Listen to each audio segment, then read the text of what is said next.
because you know when you watch a film and it says no animals were harmed in the making of this movie, I can honestly say that this film doesn't have that caption.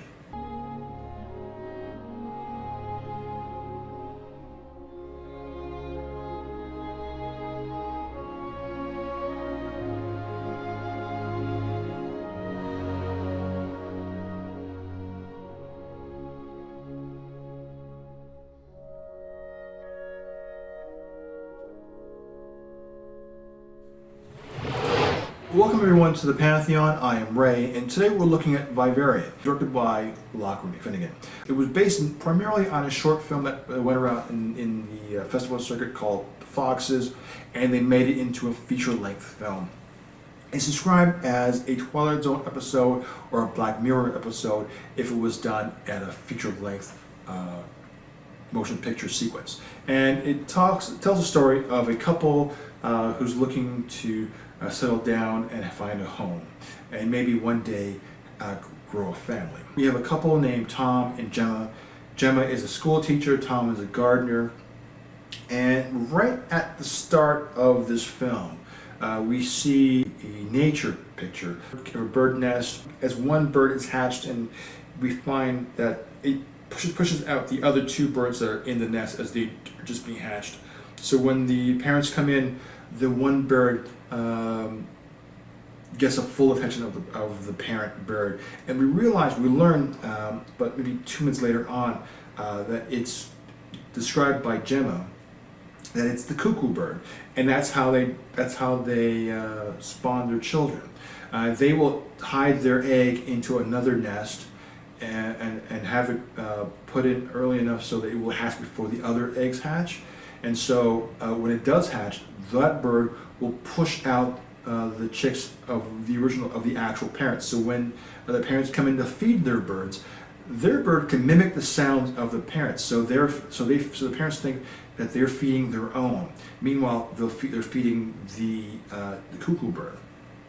Meanwhile, the parents of the cuckoo birds, the mother or father, they've flown away south for the winter or what have you to live their own life, leaving the maintenance of their child in the hands of another bird. So that is what you see. That's what you're seeing in this, almost like a documentary wildlife footage at the start, and then the explanation from Gemma, the teacher, telling this to a young girl who sees the dead birds on the floor at the bottom of the tree. And that sets up the story. If you know the definition of what a vivarium is, it's an enclosed environment in which animals, it's like a structure or container where animals are kept under semi-natural conditions. So whether it's like a zoo where you see the habitat is sort of simulating their home environment and they get to live in this environment. So when you see this movie, Gemma and Tom, they're looking to buy a house. They go to this realtor place and they meet a guy named Tom, kind of an odd duck, but friendly. It's a little off. He says there's a place called Yonder where we have the perfect place for up-and-coming couples who are looking for a home. And it's not too expensive, it's not too cheap, but it's just right, and it's a perfect place for a new couple. He goes to them, well, come with me, I'll show you where to go. And so they follow him into this township. I believe they're in North London or somewhere in Europe, so it's not in America, it's somewhere in Europe, probably somewhere in the UK. So they go to a place called Yonder, and the first thing you notice is that every home looks exactly the same. So as they're driving into Yonder's, they go deep into the middle of the community until they get to unit number 9. Now this is all in the trailer. I am not giving anything new away. And as soon as Martin shows them the unit, he shows them the baby room. It's blue for a boy. There's a baby carriage.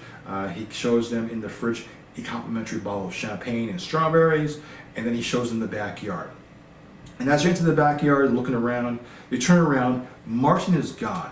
His car is gone, he's driven off, and they're left back in the house. So they get back into their car, and they try to drive off because this seems just a little too weird, so let's get out of here. They find themselves, because they're in the middle of this giant mecca of communal houses that look exactly, one looks exactly the same as the other one, they can't get out. one of the things that Locker and Finnegan wanted to address was, this is during the housing crisis. They had this thing called ghost housing in Ireland. Is that correct? Ghost housing?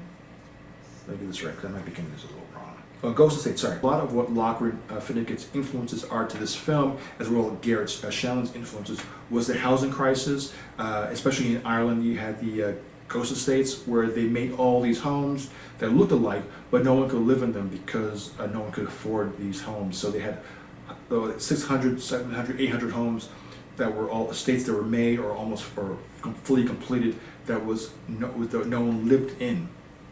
So they were called ghost estates. And this is what kind of is what you're seeing here. You have this giant community where no one lived in these houses, and both Tom and Gemma are alone at number 9.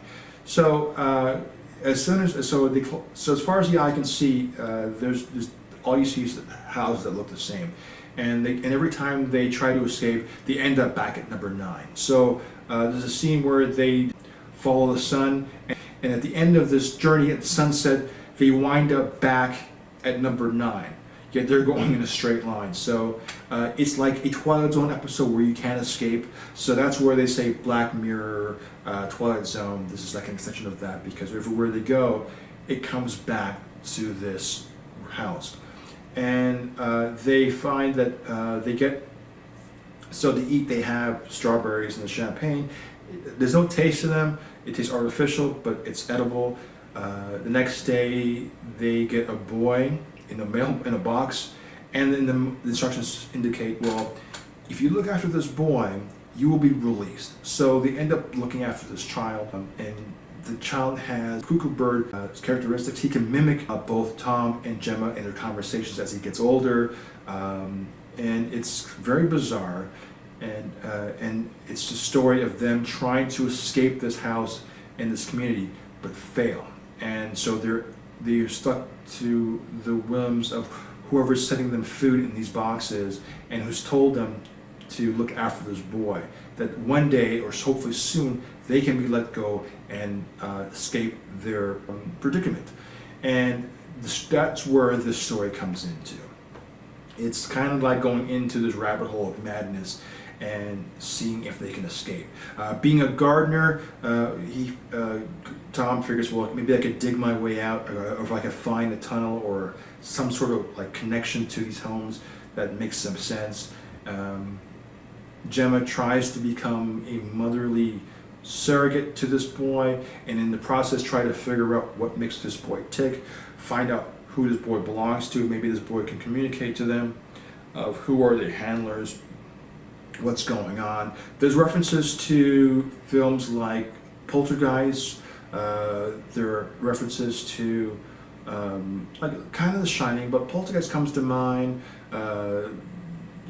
The crawling on the walls, the television screen talking to them, bizarre images. It is a reflection of the times and unaware of what that was or what it would be in the present. So that has a strong undermining tone to it that's just a coincidence in almost every sense of the word, where there's a breakup in the couple relationship, which is common now through COVID-19 as a result. So they're in this children and living with a child and having no one else, and they have to become the parent to the child. They have to feed the child. They're stuck with the child 24/7. They're stuck with each other 24/7. They have to eat together, sleep together, work together, do everything together. All right, and when they want to separate, they have to find their boundaries of where they can be without, standing over each other's toes. So it is a subtle reminder of the current times, and that's completely accidental. So that's one of the cool things about this film, that it's relatively relevant today in the most unintentional way of viewing horror, and it puts what we're going through, the everydays, mechanics of our life, in today's world, in the year of 2020, being what this film represents. And with that, I will have to give this movie 3 out of 5 stars. The ending I thought was just crazy, and I don't think it's merited, because I think the rush of the ending was disjointing, but I think that was the purpose of it, to have this kind of equilateral disruption, and then so it gives you that sense of finality in that. So I think it's worth watching if it's, you know, like in the background, or give it a watch. It's worth watching. I think the acting and the performances are interesting. Both Eisenberg and Imogen Poots are executive producers in this film. There's like 14 producers in this movie, but they're just one of the executive producers, and it's interesting where they go with this film.